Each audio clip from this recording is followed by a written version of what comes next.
Welcome back to Photo Conversations, where we have conversations about photography and film. Well, I got an opportunity to do work in Dar es Salaam, and I thought it would also give me a chance to do my usual photo conversations in a different place.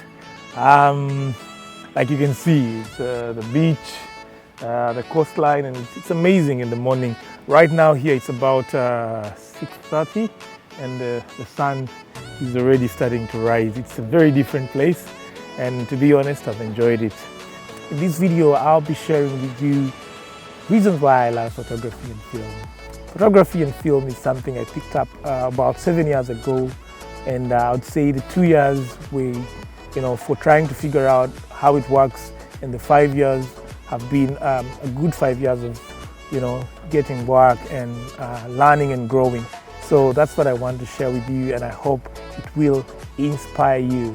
I've always been creative, and this was evident in school. I used to love writing original composition in English, where we had an opportunity to create either a fiction story or a real story, and of course for exams.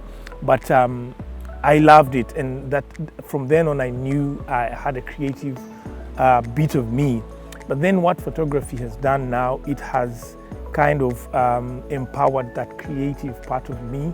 I've become more cognizant to things like color.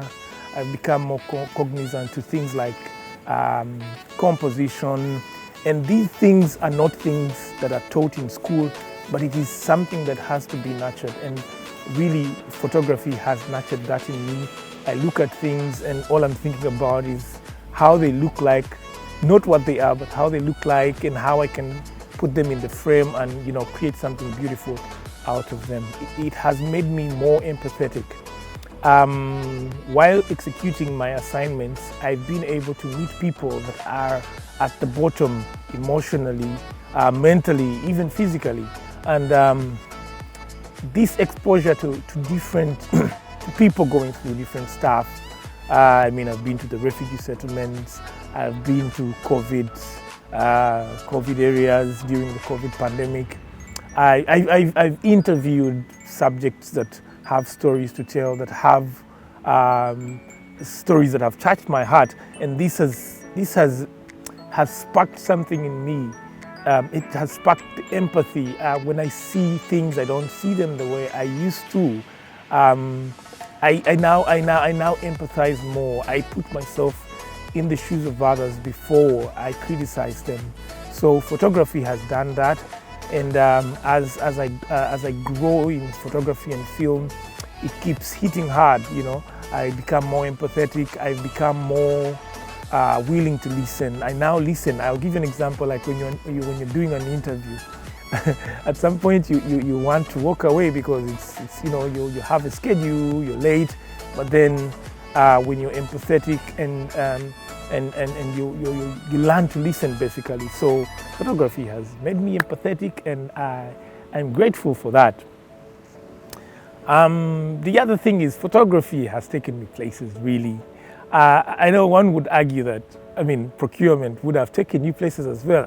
Yes. Well, I don't know because I didn't go that route, but I can only now speak for photography. I've been able to travel around Uganda. I've been to the west, north, east, south, and literally most of the places in our country. And I thank God, because now I'm able to move to places even out of Uganda and be able to do my work. The other thing I love about photography is that photography has made me a more resilient human being, and this is mentally and physically, because it has exposed me to situations where I have to work hard. It has exposed me to situations where I have to think spontaneously. It basically has helped me build the mental capacity to handle situations that I would rather have handled differently. Like you're in a refugee settlement, you have to get an interview quickly, the sun is going down, you're trying to set up and things are not working your way. What do you do? So that resilience has also been built by photography and film. I would say if you want to build your mental capacity and your resilience, photography and filmmaking is one of the things that will build that for you, because it puts you in situations that are extreme sometimes, situations that require you to think on the fly, and it's not easy. So as time goes on, you build that, and then it becomes second nature for you. So that's one of the reasons why I love photography. Photography has helped me meet people. I know someone would say you have still met people in your procurement and logistics management field. But yeah, I don't disagree with that. No doubt, I definitely would have met more people.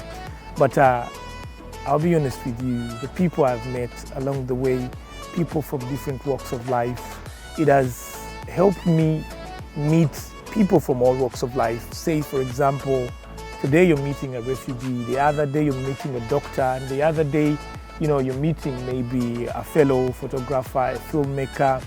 And these connections, these networks that I've built over time have been very, very valuable. And anytime I'm able to pick out a connection, that will always help me one time or another. The other thing I love about photography is that photography has enabled me to pick up knowledge from different fields of life, different fields of work, because each and every other day I am working on a different project that requires different knowledge. I'll give you an example. If the times I've gone to shoot maybe content for hotels, and I pick up knowledge about hotel management. The times when you have to go and shoot maybe photographs for a hospital, you pick up knowledge about medicine, you pick up knowledge about hospital management. The times you go to shoot for an engineering company, maybe road construction, before you work for any corporation or any organization or any individual, you need to acquaint yourself with the basics of that specific field of work that you're going to work with. Yeah, so that is how I've been able to pick up knowledge. Sometimes, I'll give you an example, like most of my work has been with the NGO world, and there's so much I've picked up. And these NGOs work in different thematic areas. You'll find maybe an NGO works with COVID, you learn more about COVID. You find another NGO works maybe with people with disabilities. I'll give you an example. One of the NGOs that I've worked with is an NGO that works with people with disabilities. I'll tell you this, I've learned more about people with disabilities by just working with an NGO that works with disabilities. So for me, one thing that I really appreciate about photography is I've been able to pick up knowledge from different places, and this knowledge, is applicable everywhere I go.